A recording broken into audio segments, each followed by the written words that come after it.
Start speech in 3 seconds. Judges, this debate is not about whether children should be loved, understood, or emotionally supported or have good bonds. They obviously should. The question is what happens when a parenting model puts the child's emotion above all else, even above discipline, boundaries, and long-term development.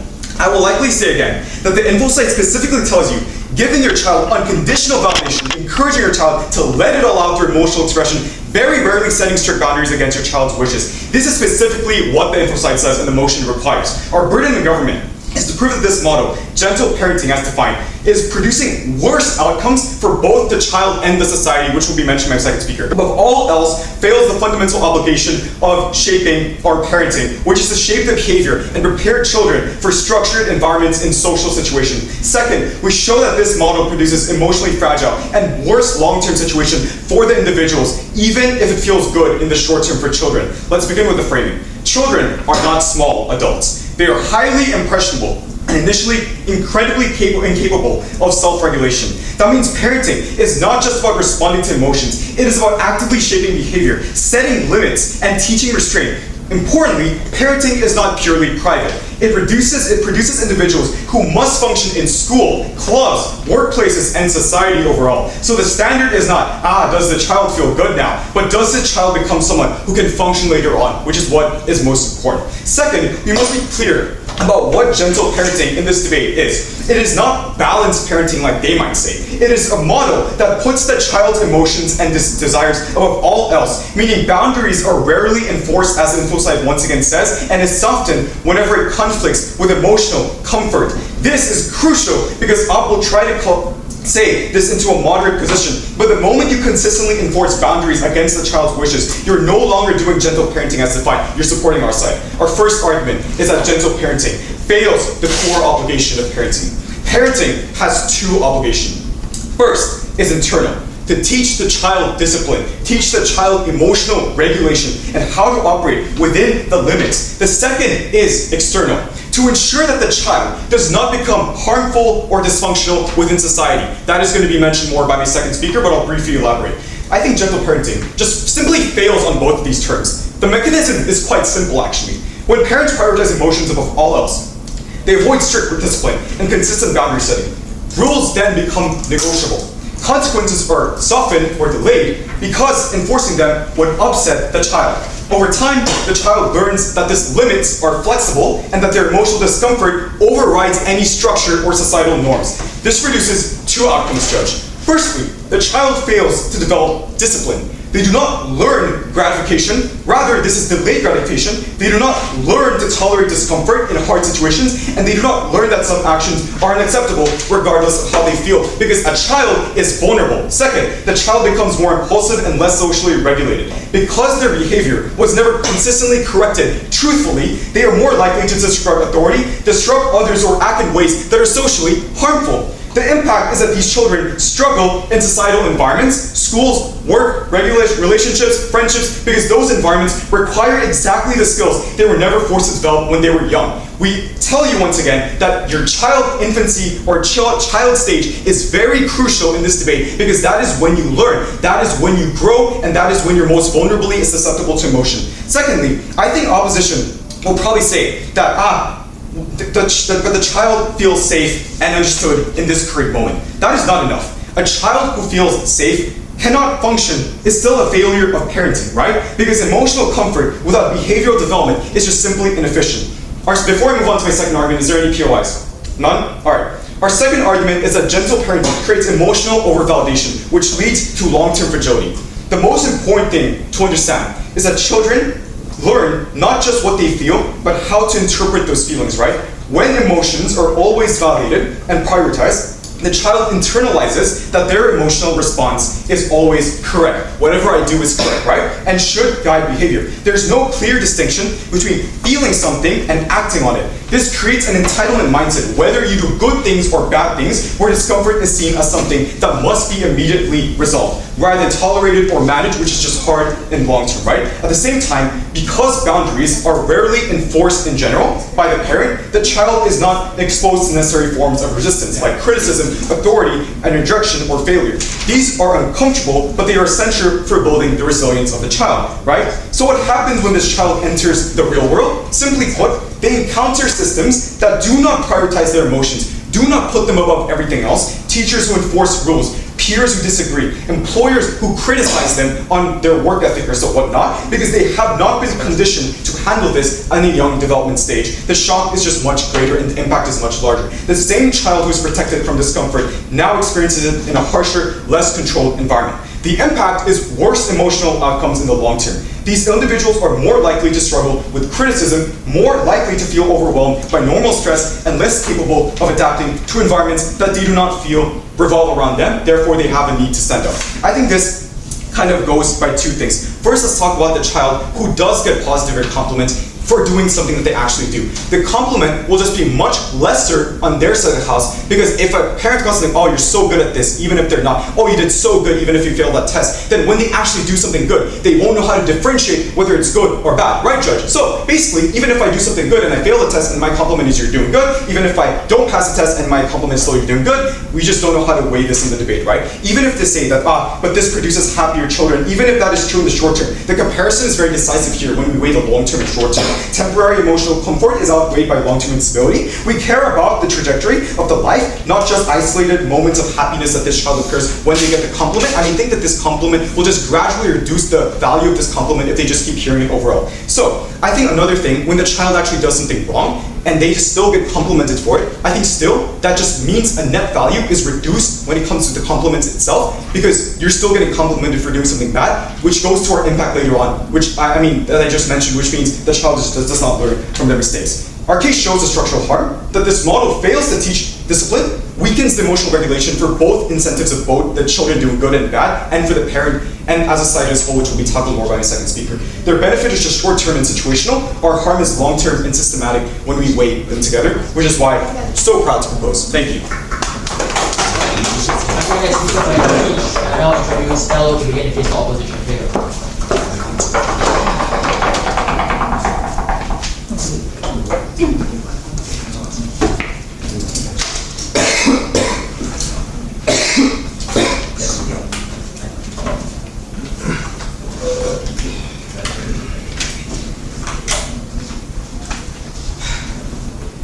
My speech will begin in 3, 2, 1. Opposition side will tell you that parenting exists in a spectrum, but opposition only wants to engage with the severe end of the spectrum. That is to say that they only want to tell you that, oh, gentle parenting means you're going to give in to your child's every single whim. If they suck at a sport, you're going to tell them that they're still wonderful. We think that there's a difference between gentle parenting and outright lying to your child. We believe that there is a difference between teaching your child gently and meaning gentle parenting and not just lying to them outright. Okay, so what that means is, before that, I'm going to get into a single piece of rebuttal that I would like to ask for clarification on the government side of the house. We'd like to ask you, why does it matter that the compliments are differentiated? You spend a lot of your time talking about that if you keep complimenting your child over achievements, then you're unable to differentiate. They're unable to differentiate whether this compliment is how this compliment is different from when you genuinely think they're doing a very good job and when you don't think they're doing as good of a job. We think that we fail to see how this is inherently important that your child sees how they're being complimented differently. Okay, with that being said, we're going to get into our framing. In the status quo, traditional parenting exists in Asia mainly, and includes suppressing kids so that they cannot chase what they want. We think this is inherently important because when you're not gently parenting your kid, or you're doing the opposite of that, we think that also includes, for example, discouraging your kids from their passions. Okay. The burden on our side of the house is that we need to prove that sacrificing the relationship between family and sacrificing the relationship between family for the impact that they say is stopping kids from choosing what they really want. Okay, so the first substantive argument I'm going to bring is emotional stability. The problem with not gently parenting your kid is that they're often pushing the narrative to be strong. Especially in Asian countries, kids are told to be strong and to rise above things, right? Rise above your difficulties, but also to act like it's not a big deal. This does two things. First of all, we think that it directly or indirectly pushes the narrative for kids that they need to suppress their emotions. Their childish problems are seen as irrelevant, and children are encouraged to suppress how they feel because their parents criticize the way that they deal with problems that their parents think are less important, such as they're taught to suppress their emotions over things such as breakups in competition or losing competitions, especially in Asian countries. Now, why this matters is that we think that emotional stability inherently is good, right? So if you're unable to, so if your kid is suppressed from a very young age and they're taught not to express themselves because their parents are going to criticize them over how they react over their problems, we think that inherently in the long term, your child is going to be taught to not show how they feel. And inherently that is bad because then they're going to be less emotionally stable. So then emotional stability is inherently good because it includes being able to process their emotions internally. And we think that that's going to lead to less mental issues. Our second substantive is the parental relationships. And the problem in the status quo is that in traditional societies and in cultures, non-gentle parenting is often without strict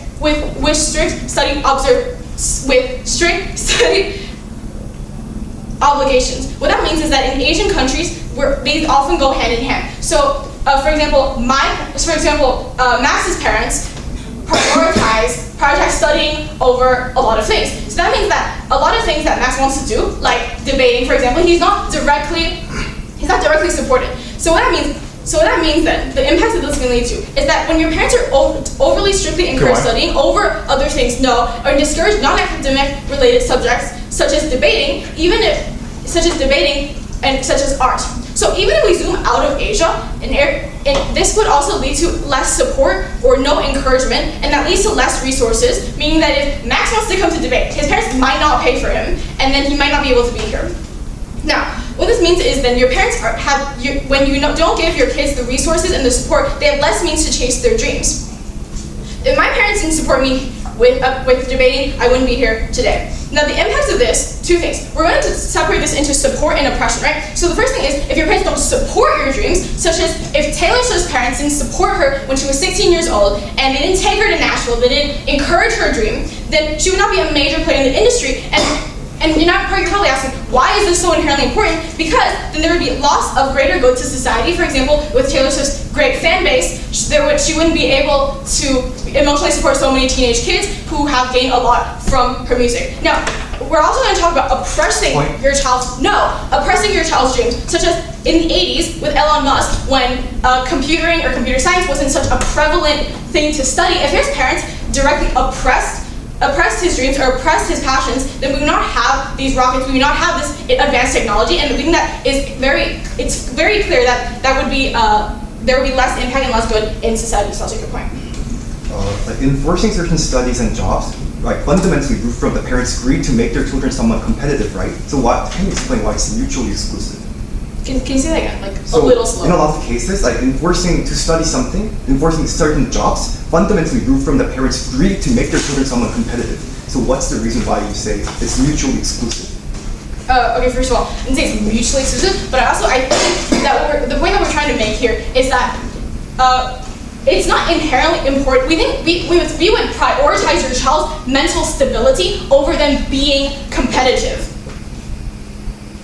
Yeah, okay, thank you.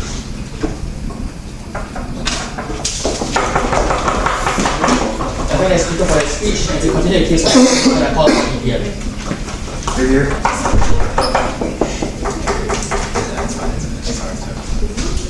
Can't give me another one. 주소. 타이머. 있어.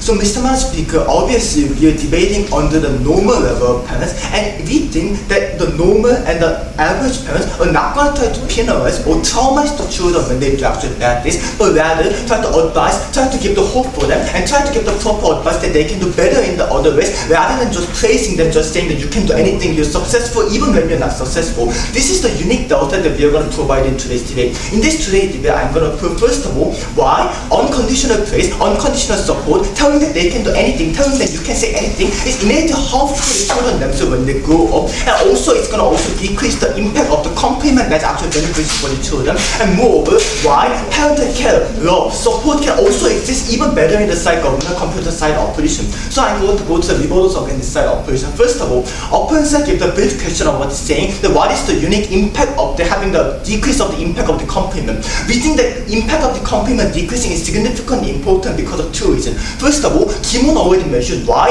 impact of compliment is going to decrease, because you're always going to be complimented. You're not going to know whether you actually did good and you actually received the compliment, or whether parent is just saying that you're doing good even when you're not doing so. It's difficult to differentiate the real compliment between the fake compliment. Why this is harmful? First of all, you're not going to be able to feel the sense of achievement when you always get complimented from the parents. We think the sense of achievement is extremely important for the children care. When you actually get the penalized, when you actually become lectured by the parents, when you improve your action and you actually get the compliment after, that's going to be the moment that your parent bond is going to first going to increase. Second, you're going to have more confidence and you can improve, you can do better things because you overcome the compliment and you actually get the better compliment after. So this sense of achievement is mutually exclusive within side government, because now when you're always complimenting and you're always saying that you did good, no one is going to feel the sense of achievement in the side operation. Second of all, you're not going to have the chance to self-development when you actually always get complimented. When you become complimented for everything, then you're not going to know whether this action is actually a good thing or bad thing. So in the side government, the unique characteristic of the side government is that when you become complimented for something, then you're going to try to repeat that action because you know that this is a good thing and you become complimented, and there's more possibility of you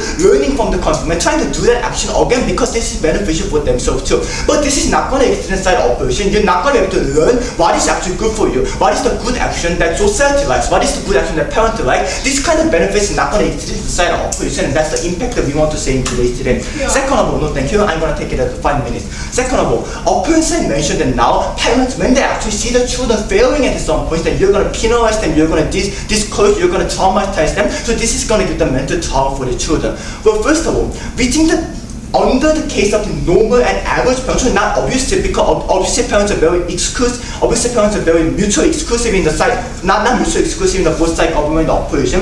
We think that normal parents are going, when they actually see the children failing, they're not going to try to traumatize children. They're saying that you're not going to be able to become successful for anything, but rather they're going to do three things. First of all, you're going to get the proper advice for the children to improve after, because you innately have to feel the need that you actually want to do the good things for the children too. Both parents in the cycle when the operation want the children to become better, want to actually do the good things for the children, but the way that you actually do it is the thing that's different between the side government and the operation. Still, in the side government, you're not going to try to attend your children because that's not the thing that normal parents actually wanting to love the children. It's going to do even if you do not buy, even if you're in the side government, still parents are going to praise the children when they do things. But when they actually become unsuccessful in certain fields, then first of all, they're going to get the advice. Second, you're going to get the hope that you can do better in the afterward when you can improve your skills. And third of all, you're going to get the proper advice to actually improve the action of the children. And this is going to be things that exist in the side government. Compared to this, in the side operation, only praising is going to occur. Even if you fail at the marathon, parents are still going to say that you're the best runner in the world. You're the best one. You can always do the better. And this kind of things are going to exist inside operation. Why this is harmful? As Kim already mentioned, when you actually face the real society when you grow up, then you're going to have the mental trauma, you're going to have the mental collapse. They're saying that my parents always saying that I'm the best one in the world, I can do anything, but in the reality, I can also fail in some fields. This kind of mental collapse and mental disorder is going to happen inside operation, because when a child who are always praised by the parents and always become praised by the parents, when they grow up, then they're going to lose this and they're going to have the more mental trauma after. Third of all, governments. Yes. Why would these children who get oppressed by the children get discouraged to continue and pursue for greater dreams. Okay, that's the reward that I'm going to do it. The third reward that I'm going to give against side operation, now parents are not going to support the dreams of their parents. But first of all, as Singchan already mentioned in the POI, because parents actually want to do the things that's good for the children, when they actually children have the realistic dreams or when the children actually want to do things, that even the parents in the side government are going to support their children to do the same thing, even in the side government. And this is going to be the reason why support of the parents is not mutually exclusive. It's not mutually exclusive and still exists in the side government. So all the benefits of the side operations basically discouraged, basically denounced from the very get-go. Then now I'm going to give the winning metric about the why. No, thank you. We are going to be the one. Now I'm going to provide the winning metric why the appropriate side should win at today's debate. First of all, we have to consider what is better for the children's mental support and mental support and mental growth. The opposite side only metric of today's debate is saying that when you actually not become praised or the parents attack you, then you're not going to be able to you're going to be traumatized, you're going to become a very sad life, you're not going to be able to have the courage. But first of all, we already reverted to this point by saying that parents are not going to try to traumatize the children, but rather they're going to try to give the proper advice for the children when they actually do the bad things. They may penalize the children when they do the bad things or when they commit the crimes, which is also beneficial for the children at the end of the day, as the Kim already mentioned. When the children actually do not become properly educated by the parents, then they can commit the crimes after because you never learn how to order to the society. You can say anything in the society and you're going to become penalized by other people because you only say the things that you want to say. This kind of lectures and this kind of learnings is not going to exist inside operations. So because of this, the development of children's mutually exclusive benefit can only exist inside government. And all the benefits of the side operations is also possible in the side government because parents love their children, parents want to do the good things for their children. The operations side may say that they're going to have to check on us because the society or the teachers are going to teach the lessons about how they're going to behave it. But we think that compared to the parents advising, teachers advising, or the society advising or lecturing is going to be very small in the impact. Why this is so? You spend more time with the parents. Parent advising starts from a very young age. You have to close relationship with the parents. So when the parents are saying that you can do anything what the society say, then you actually have to adjust to the society. You may fail at some point. You're not going to try to listen to the society because you already get the emotional bond with the parents and you're already saying that you're the best one in the world because of the parent education. Because the check and balance the opposite side may mention in today's debate is not going to become beneficial at the end of the day. So that's the reason why mutual exclusive benefits can exist only in the side government. Thanks, Tido, for that speech. We continue the case for side opposition and call upon your hero. POI is not mandatory. I know.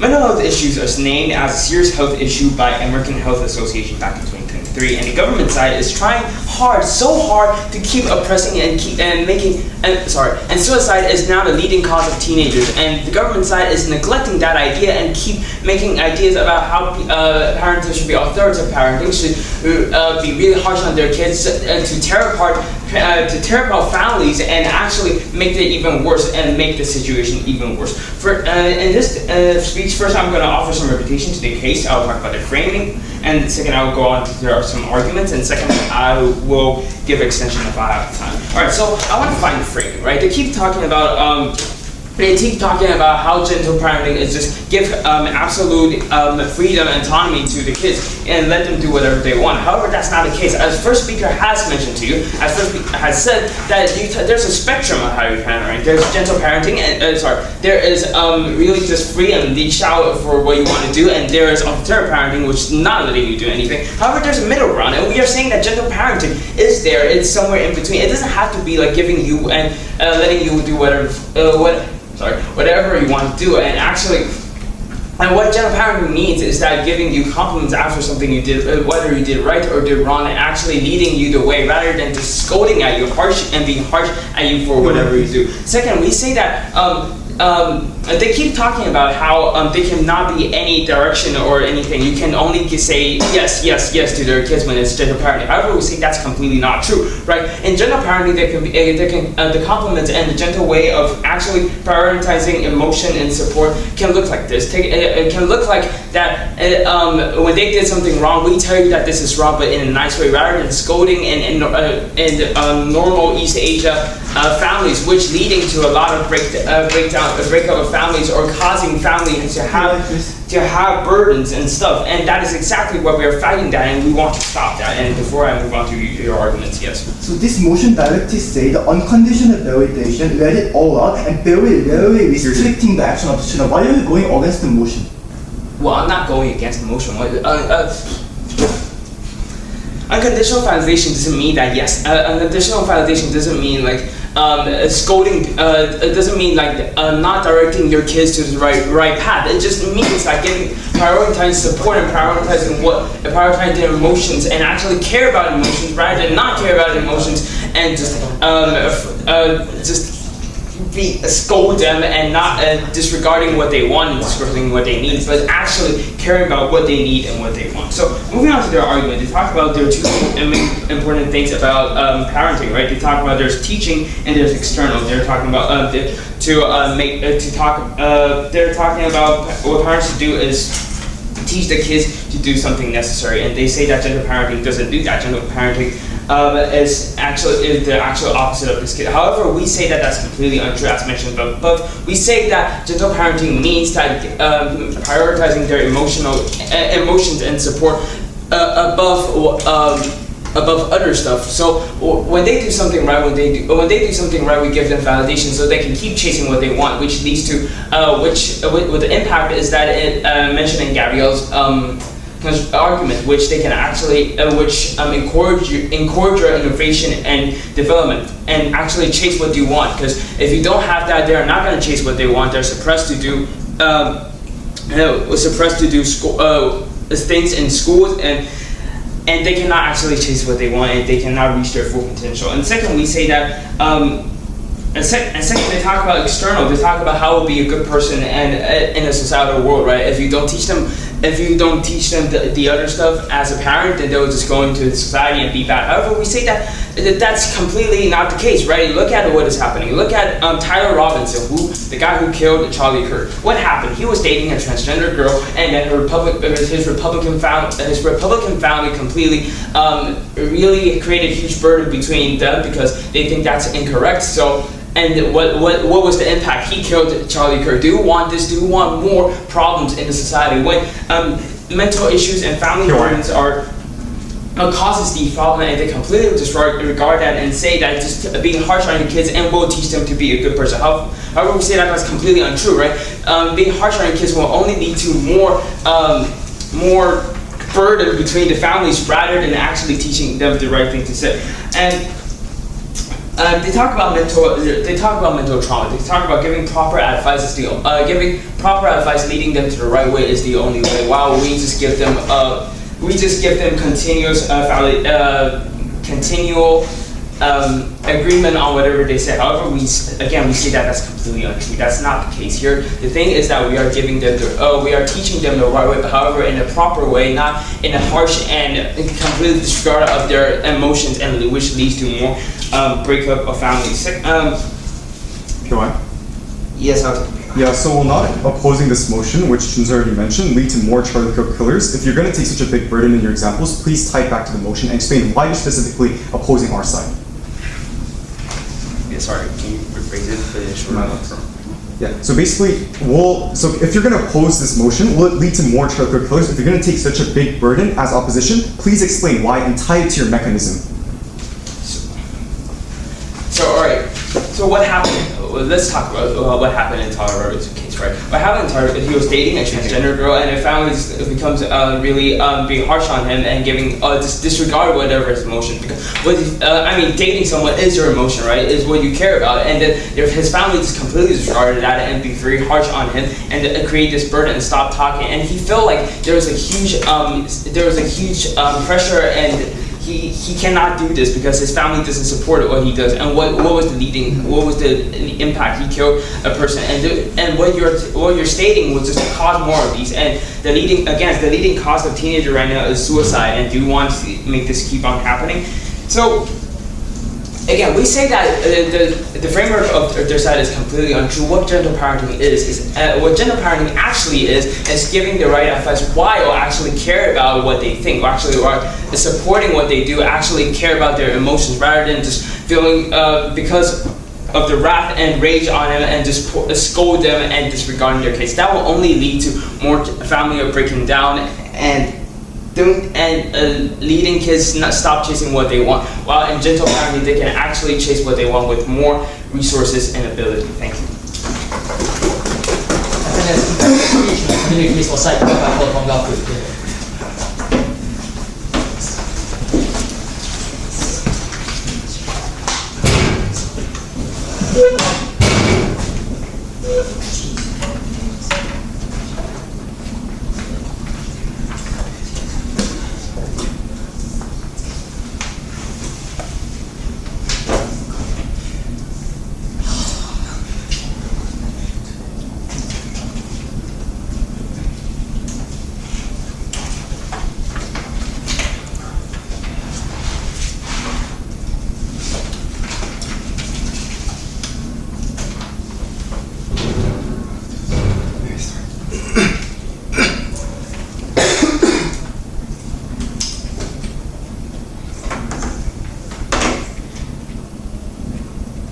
Note that the highest prerequisite logic of the whole totality arguments of the opposition is basically on this one assumption that oppression is unique and only definite in our side. They're trying to push that oppression will never happen in their side. So what I'm going to firstly prove in my first part of my speech is to just simply explain why, in their own explanations and cases, still oppression does happen in their side. That's the first thing I'm going to prove. Next, we're going to go reconstructions and both the rebuttals towards the LO and the DLO. First of all, why does oppression can still happen in their side? Two cases and examples provided from the opposition was first fold, that's like the cases of the academic issues, like people send students to Hagwon and give like oppression in academical aspects. The second example is about the mental issue, about the Charlie Kirk assassinators.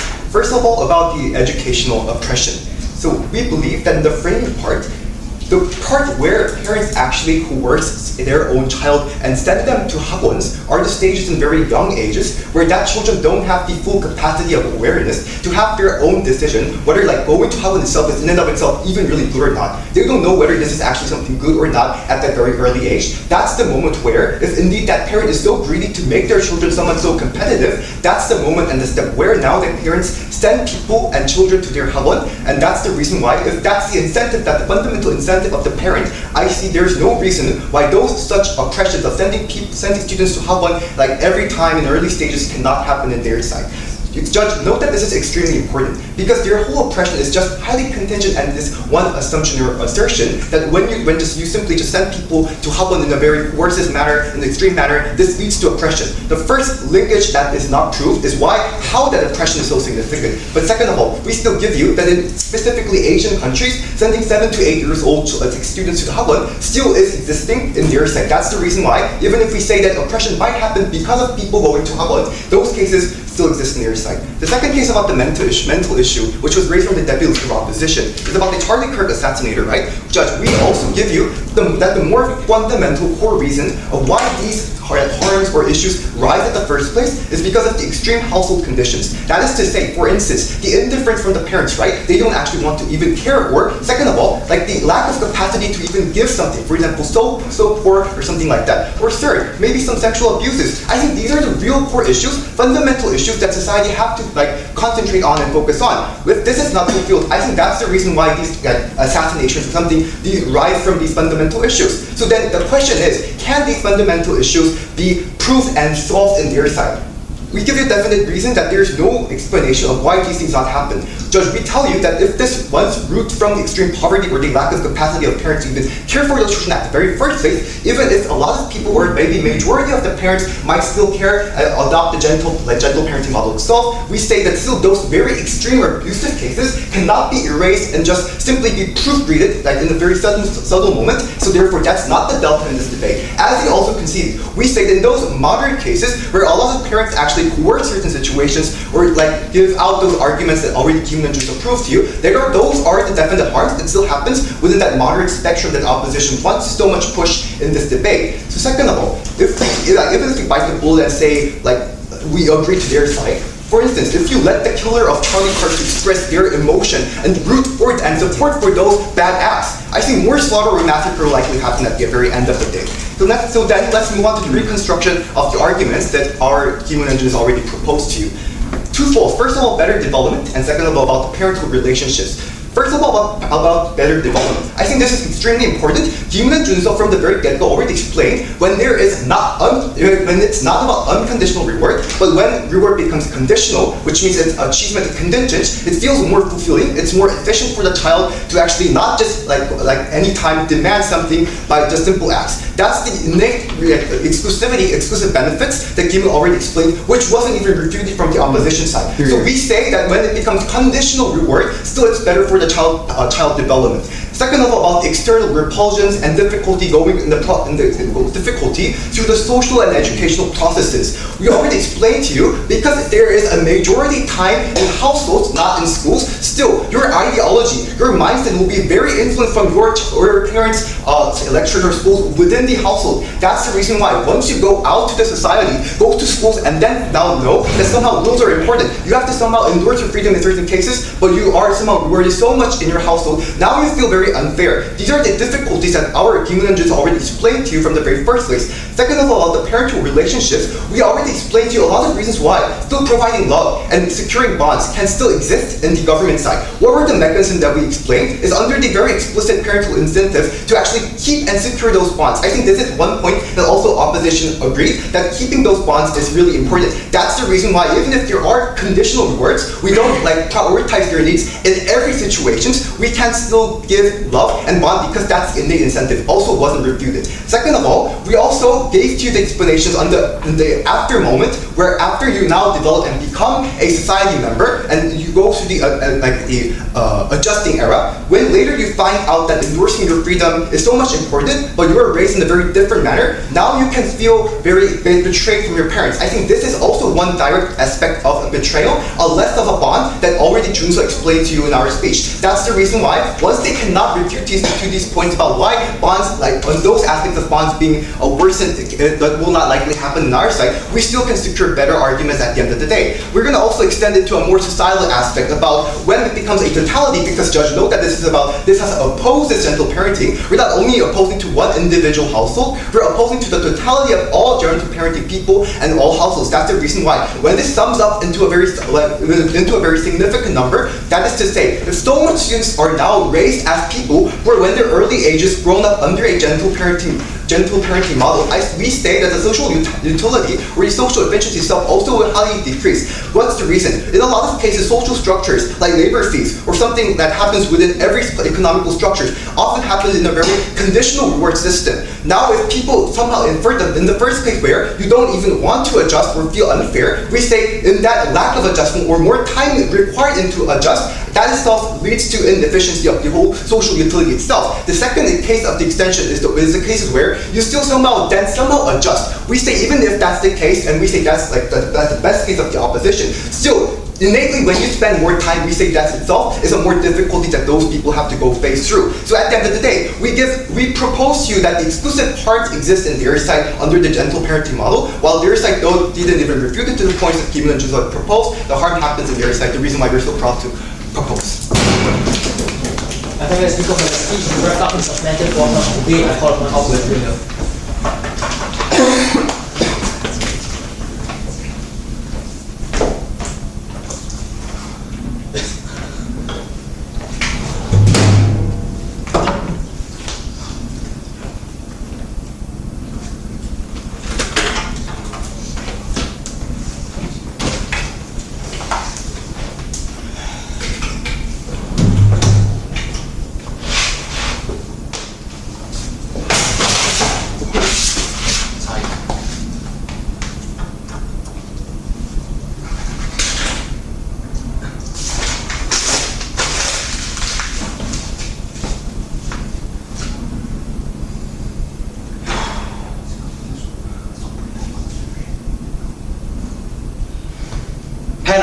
Charlie Kirk was hated by his mother or her mother, whoever. Let me tell you why Charlie Kirk is such a good example for this debate.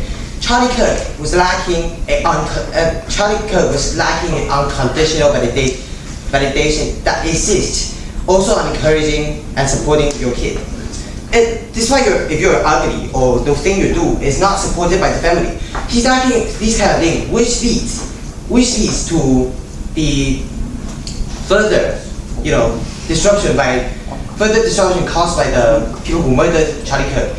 The reason why he chooses to murder Charlie Kirk is because Charlie Kirk has the same perspective as his mother and his father might have had. This is why we said that the care in the family, the support by the family is really important in this scenario. Let me prove you in this speech that parental relationship is really important in any case in the world. Parental relationship is really important because what we're basically doing was all supported by the family you are currently in. For example, Gabriel went to this debate competition because his parents supported her, donated her to come to this tournament because he thinks Gabriel might be a future government, supporter or like people who can stand against the government and like change the government. And what the government side is doing is they want to oppress these kind of people who has great potentials. What they want to do is make this into a really awkward situation where like if today I want to go against the government, my parent will say, why are you against the government? The government is doing whatever they can already. So they're not trying to go against the government, but whether they're trying to stick to whatever the government said and listen to whatever they had. They're not actively changing the current scenario, which is really bad. I think what the government lack is mother's love. Let me tell you why. Because essentially what in their cases, what they're talking about is how money is the only thing that can change the whole scenario. What we're not saying that unconditional, what's that? Unconditional validation is like you have to give all the monies to your child. For example, if your child wants to build a rocket, you have to give it $2,000 million in order for them to build a rocket. Well, if they want to build a rocket, what you can do is probably send them to like TASA, which is Taiwan Space Agency. They can do internship there, which basically does not cost any cent. You just basically have to send them there, and they study. If they get interested into astronomy, they can probably be an astronaut in the future. If they feel like it's too hard, they can give up. That does not cost any like opportunity cost. The opportunity cost of you going to TASA and learn how like how the whole astronomy works is the time you could have go to study. But you also have studied a lot of things in the Taiwan Space Agency, right? So let me tell you why this is so important that this is going to work pretty much in our case. First, let me rebut their case.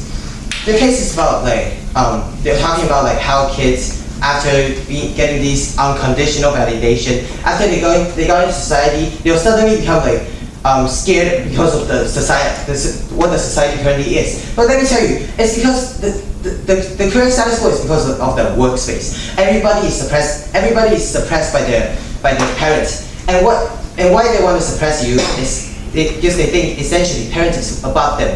And now you're in a workplace scenario, they are above you, so that's why they don't want you to like demonstrate all of your ideas and all the things that could possibly challenge them. What is the clash and what is the key to win this debate today is later. Whether it helps the overall society grow. Second, the parental relationship. Third, child development. And fourth, the emotional validation. Let me go backwards from emotional validation.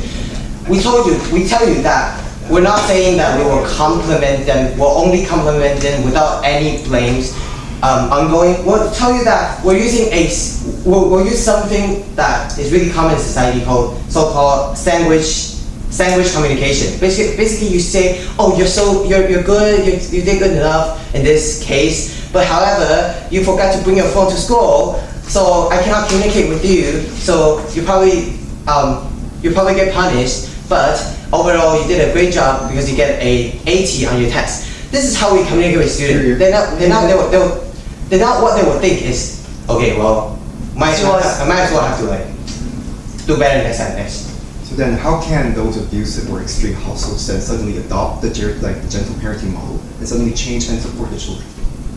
Well, what we say is we're not fully against. We're not fully supporting gentle parenting, but we're opposing the oppose of gentle parenting. So this is how you be a parent that is very gentle and overall helps the child development. And these words are not oppressive or whatever you're going to say. These words are to encourage and give them a direction of what their development can be. Let me give you an example. I have a friend called Dyson and one called Daniel.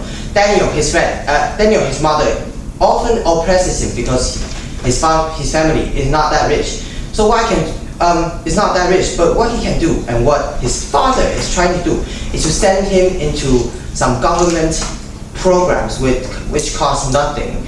And by costing nothing, it basically didn't harm the family overall.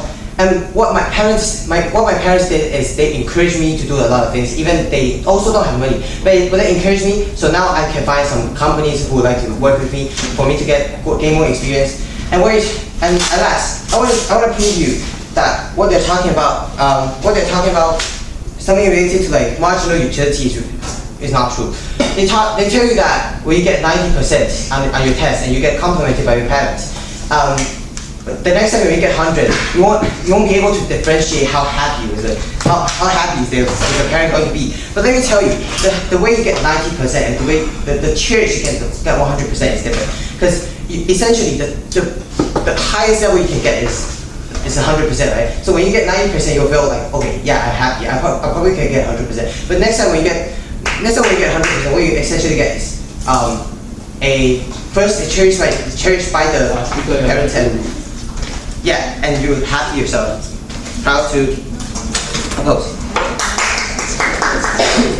I thank the speaker for that speech in the beginning. The replies, I call it the top reply. Here you go.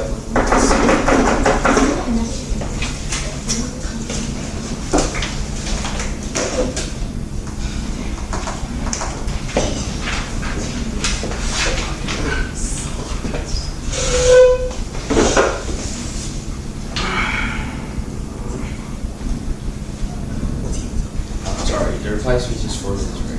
Yes, 1 minute.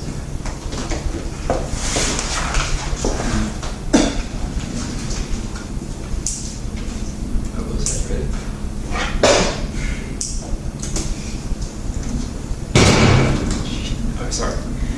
Education and guiding can still exist in gentle parenting, prioritizing and supporting prioritizing emotion and support and giving unconditional validation. It can still exist and it will still exist.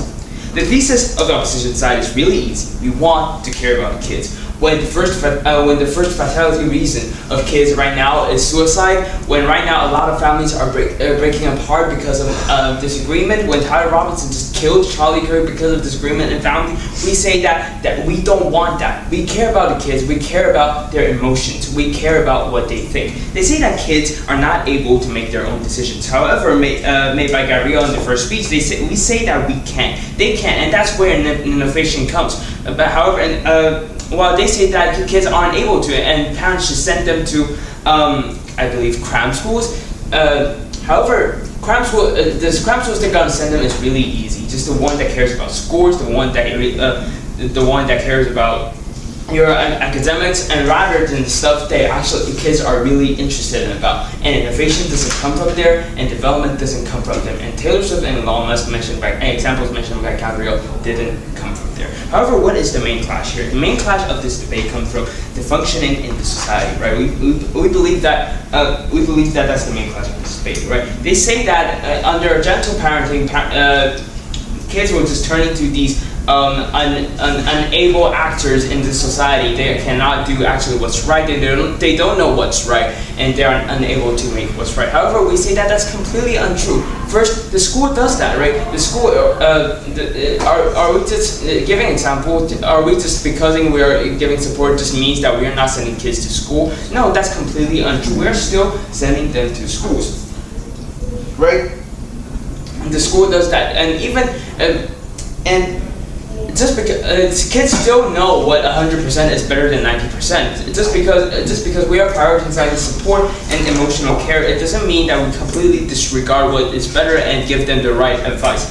And what is the best case scenario in there, right? Give them very harsh. What is the best scenario on the government side?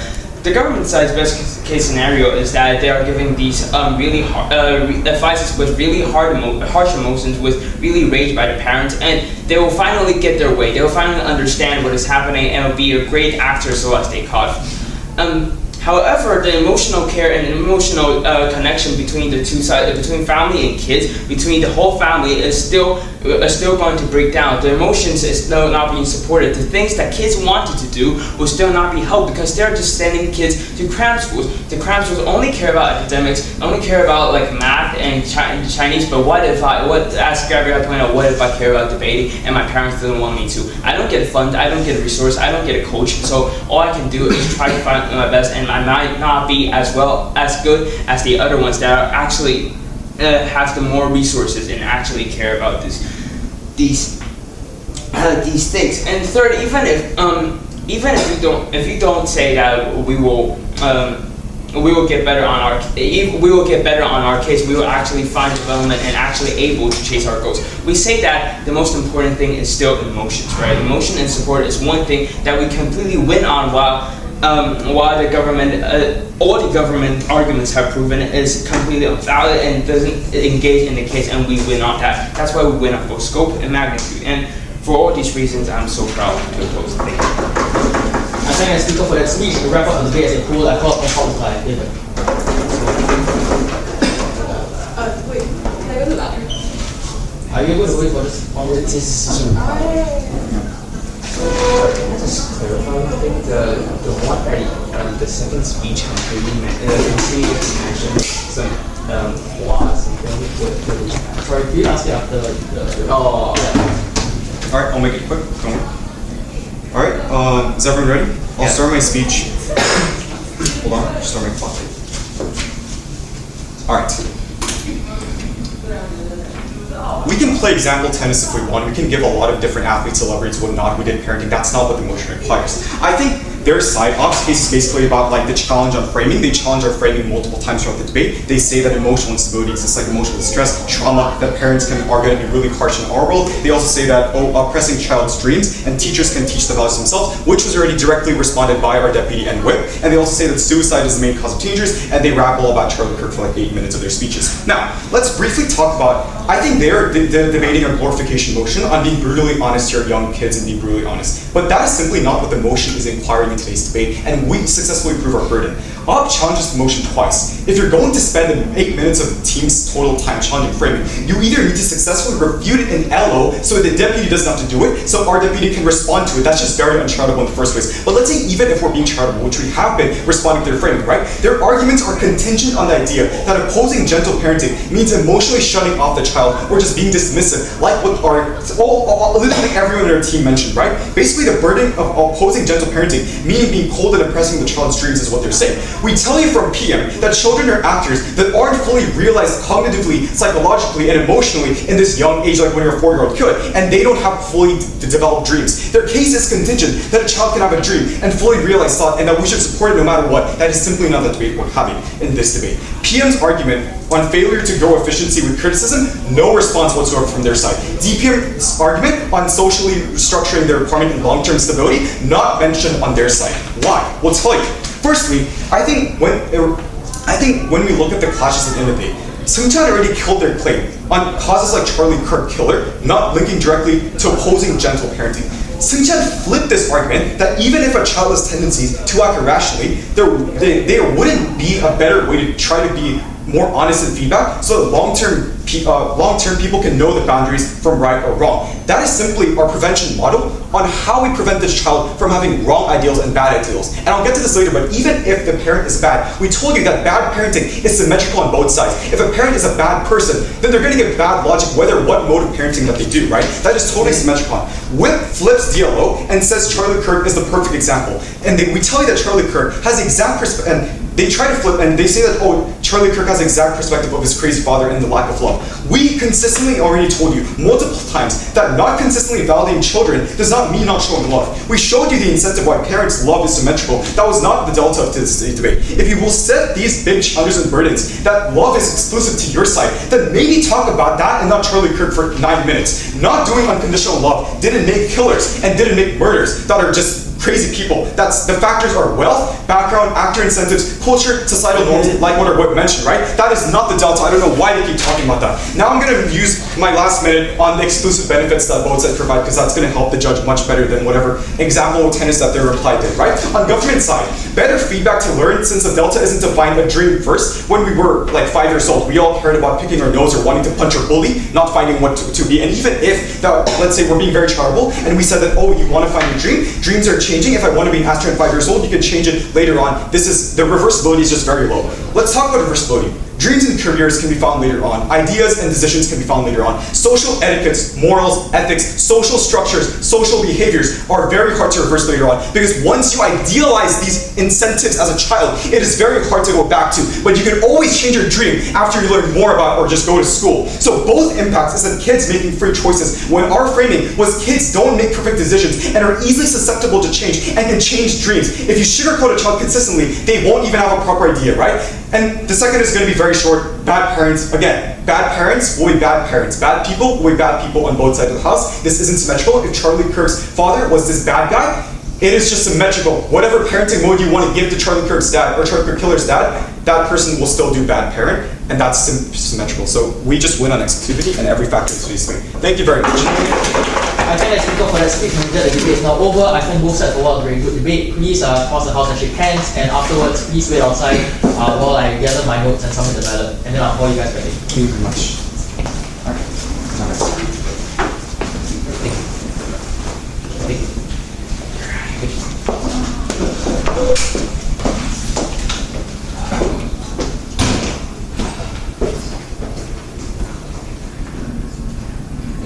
Sorry, are you guys with opposition? Are you guys with opposition? We're just observers. We're Oh, just observers, so we have no opinion. No. Alright. Well, we might have an opinion, but we're not going to share it.